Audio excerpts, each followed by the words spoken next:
Hey everybody, this is Roy Candy, and this is Favorite Game Friday. We have a group of contributors with completely different taste in gaming talk about their favorite game in the category of the week. This week we're talking all about unique components in games. Is there a game that you really enjoy that has an interesting unique component in the game? Make sure to leave it in the comments below and check out all of our contributors' clips. Here we go. Happy Friday everyone, I'm Julian and this is Libby and we are from Box Meeples. This week I am choosing Yggdrasil Chronicles. I love the tree in this. It not only contains the cards and things, your little meeples are all stacked up in there, it rotates and is the actual board of the game. So it has a purpose as well as looking completely beautiful. I'm going for the train in Colt Express. A bit like Libby says, this is part of the game. It looks visually engaging on the table, but its physicality and your position on the train influences the gameplay. So it looks great, but it has a purpose. Hey guys, this is Daniel from Around the Board, and this week my choice is from Millennium Blades, and that is Paper Cash. Now, Paper Cash isn't that exciting, except for when it's strapped in wads. And there's nothing more satisfying than throwing these wads of cash at your store owner to collect more CCG goodness. So until next time, we'll see you around the board.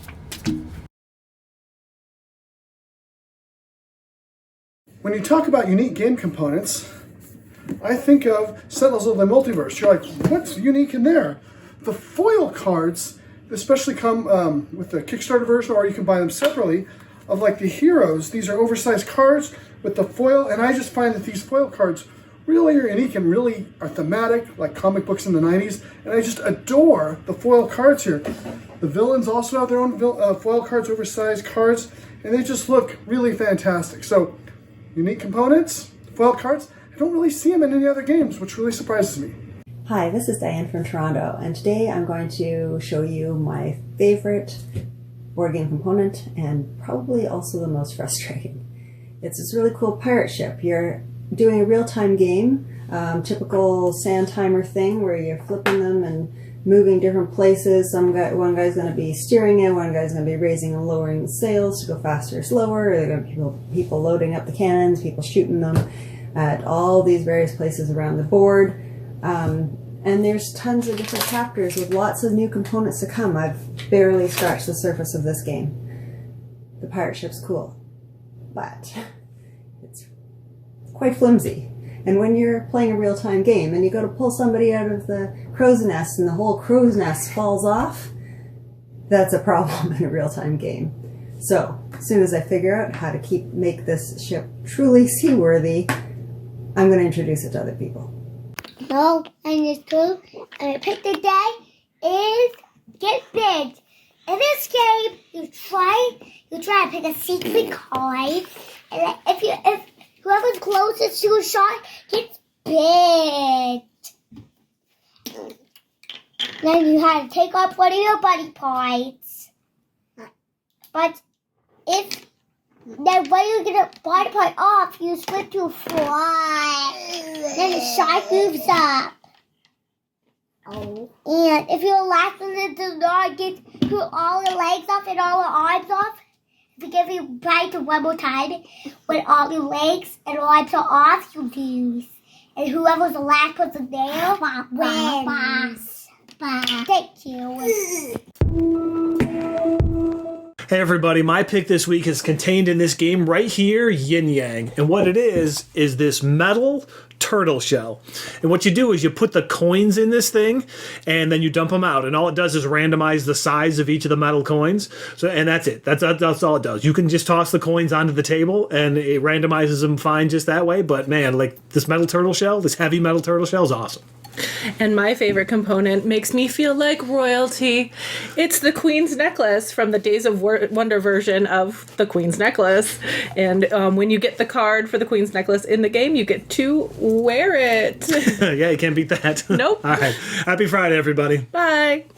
Hey, Nice Tower. So my favourite component is this, and this, and this, and all of these. Because these are the building materials from Mega City, where you're attempting to be the best architect, creating the best buildings for the floating city that's going to save the world from overpopulation and rising sea levels. They have to carefully build your buildings on their platforms and then deliver them across the ocean to the city without them collapsing on the way. Really fun game, great table presence, and there's zero downtime because while everyone else takes their turn, you are building your buildings. Really recommend it. Take care. My favorite board game component is pretty much everything from Spirits of the Wild. I love the handcrafted look that makes it seem like an ancient game that could have been played by Native Americans. My favorite is the bowl. I don't know any other component that is simultaneously unnecessary yet completely essential. Hey friends and gamers, it's Frenchie. Happy Friday.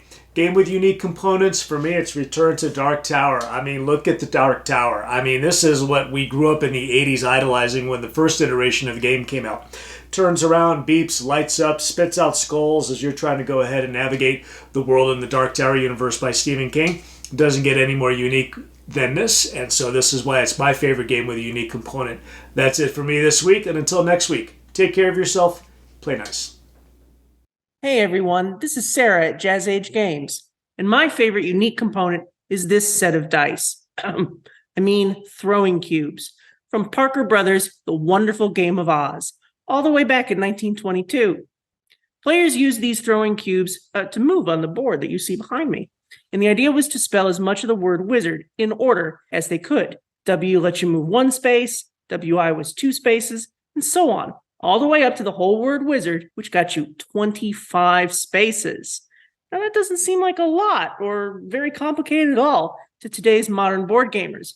But I love that 100 years ago, publishers were already trying to think outside of the box thematically and come up with unique components. And that's why I love these little guys. Hi, it's Barb Meeble, PhD, and my favorite unique component in a game are the rides in Theme Park. In this game, you're building up a little theme park in front of you, and as you do, you're putting these rides on there that come in 3 different sizes for each color, and then putting robots on top of them, and by the end, you have this 3D little park in front of you. There's so much fun to build up. Happy Friday, everyone. Let's look at an older game called Merchants of Amsterdam, which centers around a very unique component, the Dutch auction timer. As you can see, these guys are very excited about that component. And you're going to be excited too when you open the box and you see this huge Dutch auction timer inside, which takes up half of the box. It's a little ridiculous how big this thing is, but it just makes the game great. You have these cards and you draw 3 and you must decide what to do. So you draw a card, you must instantly decide, do I keep it? Do I put it up for auction, or do I discard it? If I put the card up for auction, everyone at the table has a chance to buy that card if they win this auction. So we wind up the timer, you push the button, and the timer starts counting down backwards. And there's this great tension at this point between the players. Everyone's looking at each other. Who's going to stop the timer? Who's going to do it? Who's going to press the button? And there's this back and forth, and the first player to actually stop it wins the bid, but they must pay the amount showing. So it's kind of an interesting reverse auction in a way. And the game itself is very simple. You just have to decide where you want to establish your presence around the world. You can also build within Amsterdam, and you have to do a balance of both to do well in the game. And since I'm all about finding these lesser known board games, I have to recommend Merchants of Amsterdam by Reiner Knizia.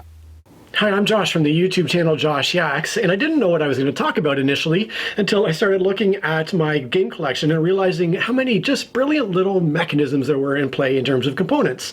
Everything from the vertical magnetic board in the hidden movement game Pyramid of Penguin to the pyramid dice rolling mechanism in Camel Up to the 3D trains in Colt Express that allow your cowboys to fight both on the roofs of train cars and inside the cars themselves, to the almost advent calendar-like game board in The Adventures of Robin Hood, where you can reveal and interact with different elements on the game board. Kudos to all you brilliant, creative game designers and game publishers out there. Hello everyone, we're going to be seeing today's Friday topic, which is my favorite unique component. I thought that title was for Mayscape Expert. I thought that it was, well, because it has a wooden stylus and some maces that are in total 7 maces. And it's very durable because it's difficult. And that was my Happy Friday recommendation. So Happy Friday. Bye. Hi, I'm Linda from Get a Clue, Casual Gamer, where we get a clue, C-L-U-E, about a game. And this week we're talking about unique components. Well, my favorite game with unique components is Picture Perfect. You get all of these cute little paper dolls, basically.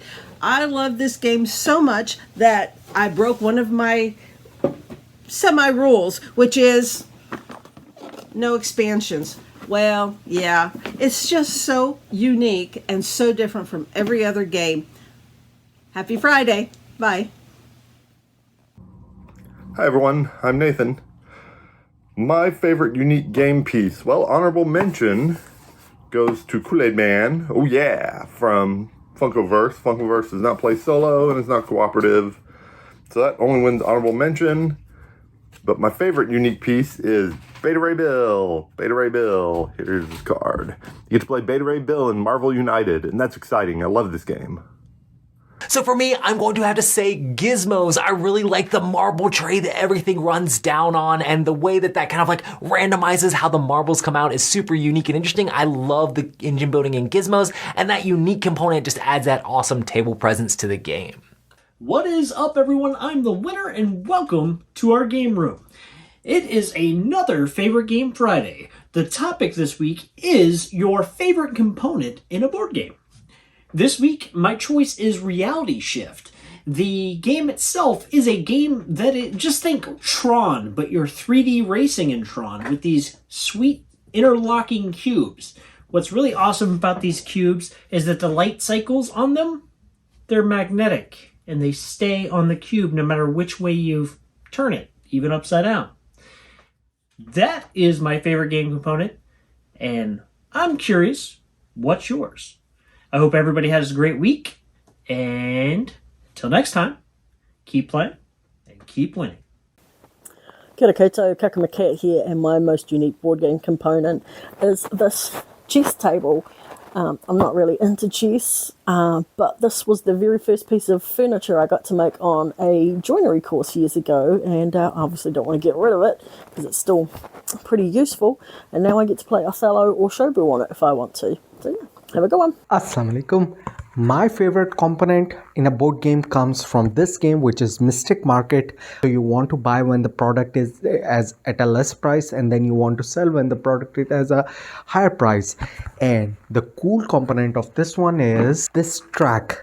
And the products are actually these kind of fantasy bottles with the sparkling magic fairy dust and mermaid scales, things like that. So it's a very simple device which can actually show that which device is highest in demand. So right now the blue is highest in demand, and as soon as someone sells this, the demand for this good is going to go low.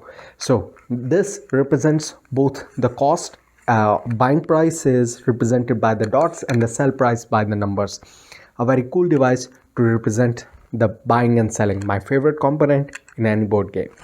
Happy gaming. My favorite board game component is the wooden Evertree that my dad made me. My favorite are the Thunderbirds from the Thunderbirds Cooperative Board Game. And my favorite is Thunderbird 2, piloted by Virgil Tracy. Hello, my favorite are the Ice School Penguins. My favorite is the Fire Giant from Blood Rage. My favorite is the T-Rex from Unmatched. Those are our picks. Happy Friday. What's up, folks? I'm Dwayne from Blackboard Gaming. Today's topic is our favorite unique component from a board game. And the one I want to point out is from one of my favorite pirate games. And I love these little Scully deckhands that come in this game. Aren't they adorable? See you guys later. Hey, happy Friday, everybody. My favorite unique board game component is the box for the Push Your Luck game Don't Go In There. The whole thing opens up to be this cool haunted house dice tower that you're chucking your dice down. So not only is it a cool, unique thing, it is also very thematic and easily my favorite unique board game component. My favorite game component is in the game Mind Management, and it is the mental note tokens. These are double-sided dry erase tokens that you get to write notes out onto the board. And as you put them out, both definitive information that you know and speculation, you start to close the net and see where the hidden player currently is. Hello, I'm Ed from Board Game Fever. And I'm Jessica, and today we're talking about our favorite unique components in a board game. My favorite unique component is from Nagaraja, and it's these rectangular dies which have the numbers but also squiggly lines, which means misses, and they're just fun and really awesome to play with. And my favorite component is from Dwellings of Eldervale, and it's the little meeple. It looks like a normal meeple, nothing spectacular about it, but when you make a dwelling, just put a little house on top of it, and from a worker, it just becomes a dwelling. And I think that's awesome. So yeah, those are our two favorite unique components in board games. Thank you for being with us. Happy Friday. Happy Friday. Bye. It's always cool to see so many different unique and interesting components in board games and how they just change up the way that a game works and how they can be used in so many different ways. Make sure to leave in the comments down below a game that has a unique component that you really enjoy, especially if it was one that wasn't mentioned here. Also, make sure to check out our contributors from all around the world and all around the internet who join in here on Favorite Game Friday. It's always awesome to see everybody's picks for each week. And if you want to be a part of Favorite Game Friday, just check out the Google Drive link down below and do a super short video, throw it in there, and you can be part of next week's show. Next week, we're going to be talking about what was your introduction to board gaming. What game would you say that you played that really made you want to become more and more involved in the hobby and check out what's this board game thing that everybody's playing and doing all this stuff. There's games like this that exist. What game introduced you to board gaming that really hit it off for you? Make sure to leave a short video for that for next week, and we'll see you on the next week for Favorite Game Friday. See you then.